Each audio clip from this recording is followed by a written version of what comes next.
Hey guys, welcome back. Did you set an edit restriction password for your Excel workbook? Do you still remember your password?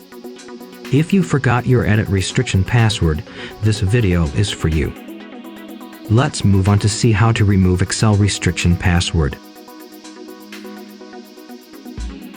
PassFab for Excel. First, download and install PassFab for Excel, which you can get from the link in description below. Run PassFab for Excel. You will see two features to unlock encrypted Excel. And we will show you how to remove Excel restriction password today. Click it and you can see its clear interface. Add your locked Excel here.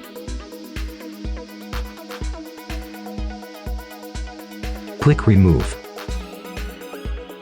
The Excel restriction password will be removed instantly. Click Open Folder. You can get your Excel. Open it. And you can edit now.